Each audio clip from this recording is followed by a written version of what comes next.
This episode of The Young Turks is brought to you by Audible.com. Spokesperson for the National Security Council. He said, the bottom line is this.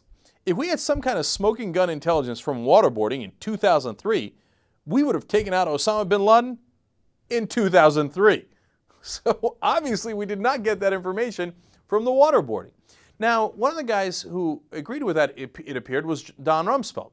But he's now changed his opinion and changed his stance, and he's going to go on Sean Hannity's program and say, counterpoint to what he made earlier. But we'll see.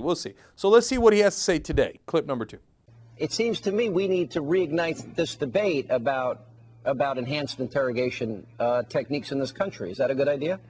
I think it certainly is a reasonable idea.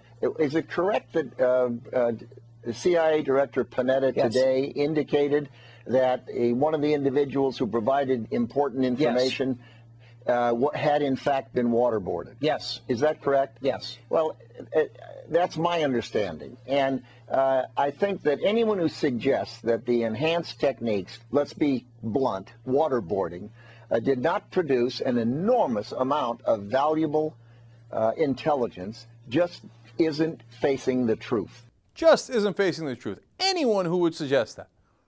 Well, let's go to Don Rumsfeld's interview from 2 days ago. First clip.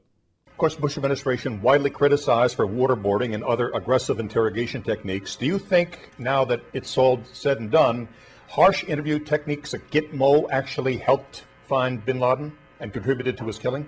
Well, first of all, no one was waterboarded at Guantanamo Bay. That's a myth that's been perpetrated around the country by critics. The United States Department of Defense did not do waterboarding for interrogation purposes to anyone. Now, did you hear that? He said not just nobody was waterboarded in Guantanamo. He said we did not do it for interrogation purposes at all. That was very clear. Later, he goes on Fox News 2 days later saying, of course we waterboarded them, got the information. Not clear enough yet? All right, let's give you another clip from that same earlier interview. It is true, as I understand it, that some information that came from normal interrogation approaches in Guantanamo did lead to information that was beneficial in this instance. But it was not harsh treatments, and it was not waterboarding, as you've suggested. So, they did not get the information from harsh treatment or waterboarding. You just heard Rumsfeld say it. 2 days later, as if he didn't say it, he comes out and he says, oh yeah, of course we waterboarded them and got the intelligence. They're amazing, man. Flat out liars. No conscience whatsoever. He's like, oh, I'm going to get credit now? Oh, I was trying to recover my ass. Oh, that's fantastic. Yes. We waterboarded them and got the intelligence. Oh, we're awesome.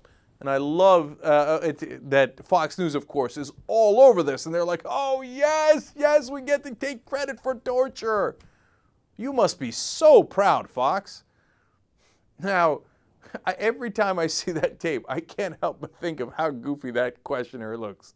Dude, if you're Newsmax and you got your goofy dude doing the interviews, don't put his Ron Jeremy picture up there, man. Do something else. Audible.com is the leading provider of audiobooks. They've got 75,000 different titles. A book I've always meant to read but didn't have time for is Guns, Germs, and Steel. What I'm going to do is I'm going to listen to it through Audible.com. Actually, if you're a Young Turks listener, you get a free audiobook at audiblepodcast.com/TYT.